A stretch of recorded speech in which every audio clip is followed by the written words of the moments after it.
Hi అండి. ఈరోజు మనం చేసే రెసిపీ క్యారెట్ డెజర్ట్ అండి. చాలా టేస్టీగా ఉంటుంది. స్పెషల్‌గా ఉంటుందండి. అలాగే చాలా అంటే చాలా బాగుంటుందండి. ఎప్పుడు చేసే క్యారెట్ హల్వా కాకుండా ఇలా కొత్తగా ఒకసారి ట్రై చేయండి.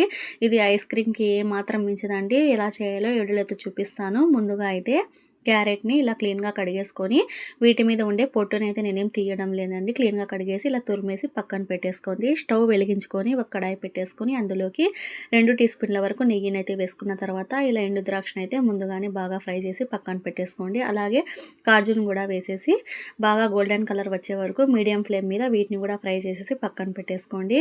ఇలా ముందుగానే బాగా ఫ్రై చేసుకుంటే క్రిస్పీగా ఉంటాయండి.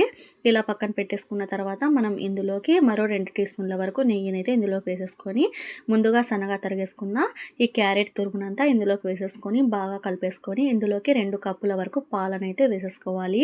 ఇలా పాలు వేసిన తర్వాత మధ్య మధ్యలో కలుపుకుంటూ మూత పెట్టేసి ఉడికించుకున్న తర్వాత అవసరం అనుకుంటే కొద్దిగా వాటర్ అయినా వేసుకొని ఈ క్యారెట్ అంతా మెత్తగా ఉడికే వరకు ఉడికించుకోండి. అలాగే ఇప్పుడు నేనైతే ఇందులోకి 2 కప్పుల వరకు షుగర్ వేస్తున్నానండి. అవసరం అనుకుంటే మీరు 3 కప్పులైనా వేసుకోవచ్చు స్వీట్‌కి తగ్గట్టు.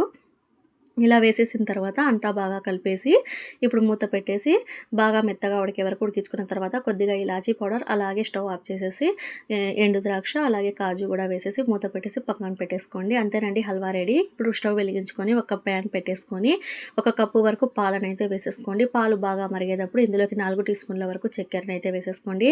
ఇలా పాలు చక్కెర బాగా మరిగేలోపు ఇప్పుడు మనమైతే కస్టర్డ్ పౌడర్ని 1 టీ స్పూన్ వరకు తీసుకొని అందులోకి వాటర్ వేసేసి బాగా కలిపేసుకోవాలండి. ఇలా ఉండలు లేకుండా కలుపుకున్న తర్వాత మరిగే పాలల్లోకి వేసేసుకోండి. ఇలా బాగా వేసిన తర్వాత బాగా కలుపుకుంటూ ఉండలు లేకుండా ఇలా తిక్కుగా అయ్యే వరకు ఉడికించుకొని పక్కన పెట్టేసుకోండి. ఇప్పుడు మనం సర్వింగ్ బౌల్‌లోకి ముందుగా రెడీ చేసుకున్న ఈ క్యారెట్ హల్వాని కూడా ఇందులోకి వేసేసుకోవాలి. ఇలా వేసిన తర్వాత కస్టర్డ్ మిల్క్‌ని కూడా దీనిపైన వేసేసుకోండి. చాలా టేస్టీగా ఉంటుంది. సూపర్‌గా ఉంటుందండి. రొటీన్‌గా చేసేది కాకుండా ఎప్పుడైనా ఒకసారి ఇలా ట్రై చేయండి. స్పెషల్‌గా కూడా ఉంటుంది.